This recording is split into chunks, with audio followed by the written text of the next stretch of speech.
ایک بہن کی کال آتی ہے، وہ بتاتے ہیں کہ بچے میرے دونوں بڑے پڑھے لکھے ہیں، بیٹی بھی بڑی پڑھی لکھی ہے، مگر جو اس کی سہیلی ہیں میری بیٹی کی، اس کی والدہ بچوں کے اوپر جادو کروا رہی ہے۔ جب میں نے اس کا نام چیک کیا جو انہوں نے مجھے دیا، اس کے بعد بیسیکلی یہ حسد کی آگ ہوتی ہے، جیسے کہ وہ دیکھتے ہیں کہ دوسرے کے بچے بڑا اچھا پڑھ لکھ گئے ہیں تو ان کے بچوں کے اوپر بھی الٹے سیدھے تعویذ کروا دیتے ہیں۔ تو انہوں نے وہ تعویذات کا سلسلہ شروع کر دیا۔ جب انہوں نے مجھے نام دیے تو میں نے وہ نام چیک کیے تو ان کے اوپر مسان جادو ہے، یعنی تباہ و برباد کر دیتا ہے وہ پوری فیملی کو۔ بچے نافرما بردار، والدین کی بات نہیں مانتے، شادی کرنا چاہتے ہیں نہیں مانتے، اس طرح کا صورتحال شروع ہو جاتا ہے۔ جب میں چیک کرتا ہوں مجھے پتہ چل جاتا ہے کہ یہ جو ان کی نیبر ہے یہ سارے کام وہ کر رہی ہے۔ تو میں نے ان کو بتایا کہ یہ سارا جتنا بھی بچوں کے اوپر آپ کی فیملیز کے اندر جتنی بھی خرابیاں ہو رہی ہیں، اس کا ذمہ دار آپ کا وہ نیبر ہے جو آپ کے سامنے ہے۔ وہ آپ کے بچے جاتے ہیں چائے کے اندر، پانی کے اندر تعویذ ملا کر ان کو پلا دیتا، اس کے بعد جب وہ گھر میں آتے ماں سے جھگڑا کرتے، عجیب سی باتیں کرتے، جس کی وجہ سے پریشانیاں بڑھتی گئیں۔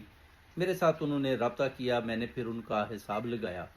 تو میں نے ان کو بتایا کہ آپ کے اوپر مسان جادو کیا گیا ہے۔ یہ ایک نہایت ہی طاقتور قسم کا جادو ہے جو آپ کی فیملی کو تباہی اور بربادی کی طرف لے جاتا ہے، اور جو بچوں کے مستقبل ہے ان کو بھی خراب کر دیتا ہے۔ انہوں نے جو ان کی بیٹی ہے اس کے لیے ایک ایسا لڑکا جو اچھا ہے، اس کو بھی جادو کے ذریعے بیسیکلی قابو کر لیا اور شادی کر دی۔ مگر اب شادی جادو کے ذریعے کی، وہ شادی کتنی دیر چلتی ہے وہ بھی اتنی لمبی نہیں جائے گی، مگر جو ان کے بچے ہیں ان کے اوپر بھی مسان جادو کر دیا۔ اب ان کا توڑ بھی بہت جلد کر دیا جائے گا، اور اس کے بعد ان کو بتایا گیا کہ جب جادو کا توڑ ہو جائے گا تو آپ کے بچے فرمان بردار ہو جائیں گے، آپ کی بات مانیں گے، جدھر آپ چاہیں گے آپ کی بیٹی شادی بھی کرے گی،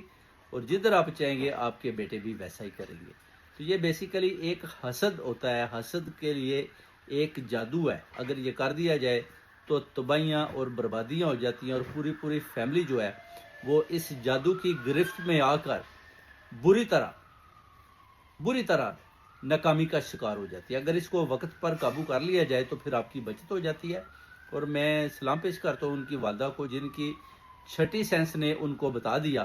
کہ ہمارے اوپر جادو ہو رہا ہے، اور انہوں نے فوراً میرے ساتھ رابطہ کیا، اور میں نے ان کا جو تھا وہ مرض پکڑ لیا، ان کو بتا دیا کہ جادو کون کر رہا ہے اور کیوں کر رہا ہے۔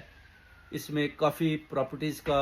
اس کے لیے بھی جادو انہوں نے کیا ہوا ہے، اور تباہی اور بربادی کے لیے بھی ان کے اوپر جادو کیا ہوا ہے، جس کا میں نے توڑ کر دیا، اور انشاءاللہ باقی جو رہ گیا ہے اس کا